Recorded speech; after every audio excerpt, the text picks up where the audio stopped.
This is Real News Media TV, coverage you can trust. Please like, share, subscribe, and hit the notification bell. Select all for daily news updates.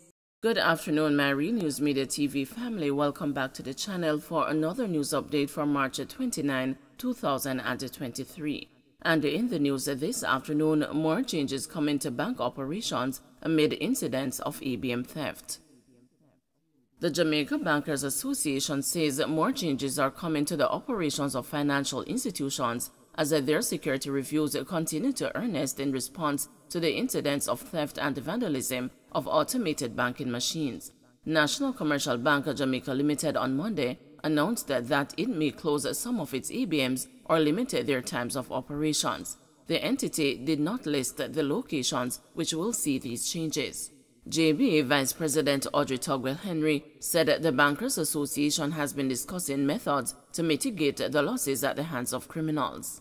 At the Bankers Association level, firstly, we condemn the intense crime and violence that we're experiencing in Jamaica, and we also have been reviewing with our service providers measures to protect employees, our customers, and the business operation. Now, we have an operations committee at the Bankers Association level, and that operations committee will be reviewing a number of measures, and those measures, whilst, can't be taken at the same time at an industrial level, but those are some measures that various institutions will be undertaking.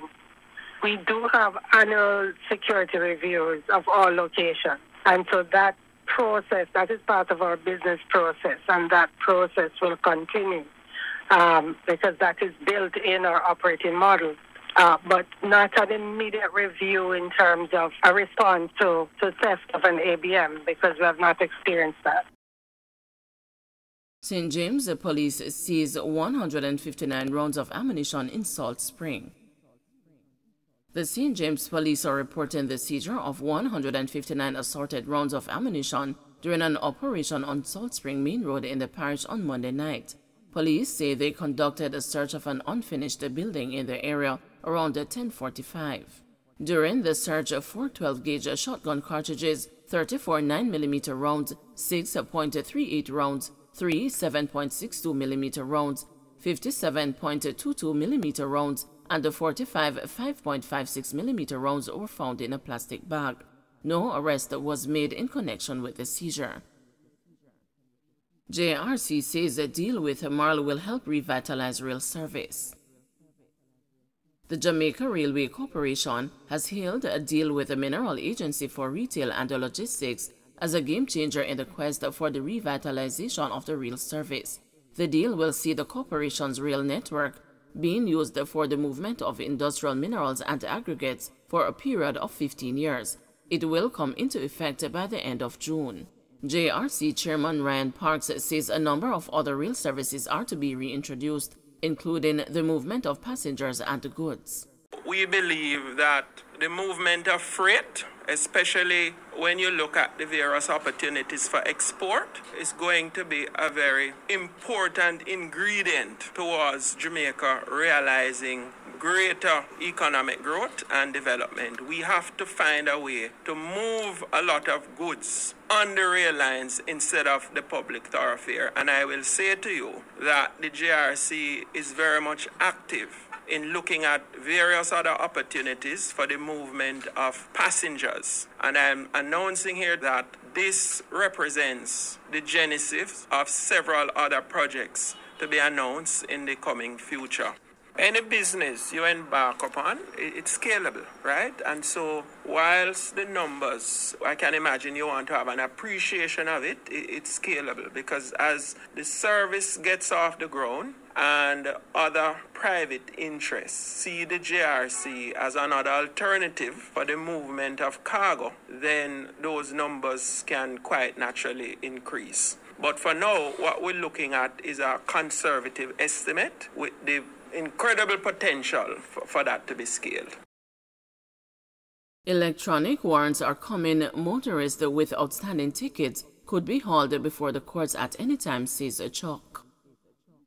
With the pending introduction of electronic warrants, motorists are being warned that they could be pulled over by the police and immediately brought before the traffic court to settle outstanding matters. Justice Minister Delroy Chuck gave the warning Tuesday as he piloted the Electronic Transaction Amendment Act 2023, which was debated and passed in the House of Representatives. It will now go to the Senate for debate and approval. Chuck, in his prepared statement, told the House that the amendment to the Electronic Transactions Act represented one of the measures the government was using to maximize operational efficiencies and improve productivity levels in the island's court through the introduction of a paperless, digitalized and digitized system. He noted that over 70% of the total annual caseload in the court system is comprised of traffic matters. Chuck highlighted that during the current quarter, 60,096 new cases were filed in the Traffic Court Division of the parish courts across the island, of which only 12,191, or just over 20%, were disposed of in the quarter. With the vast majority of these cases requiring the issuance of a warrant, the shared volume of the documents required creates an unwielding and untenable situation in the island's courts, as the demand for the timely execution of the process outstrips the available human resource capacity, Chuck said. The Justice Minister added that the existing process used in the courts to generate warrants is not sufficiently expedient to meet its current needs and requires an appropriate and immediate fix, namely the ability for judges to utilize an electronic signature in the issuance of warrants. Chuck further highlighted that between February 1 and March 27, a total of 66,428 tickets have been issued for violations of the Road Traffic Act and regulations. Of this number, payment was made for 27,617 at the various tax collectorates across the island, 246 were settled in the courts, and the 5,511 will likely require the issuance of warrants in the short term.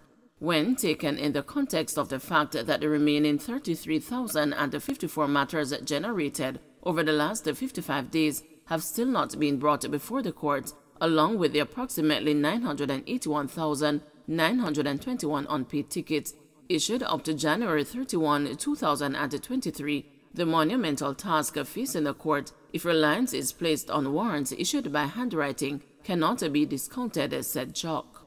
It is on that basis that the amendment to the legislation mentioned previously is being proposed to assist in increasing the throughput and by extension productivity levels in the island's court using the available technologies, the minister said.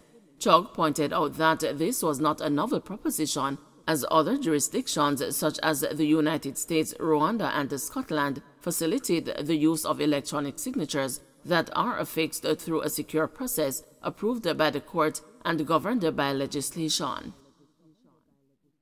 Don't forget to like, share, subscribe, and hit the notification bell. Select all for daily news updates.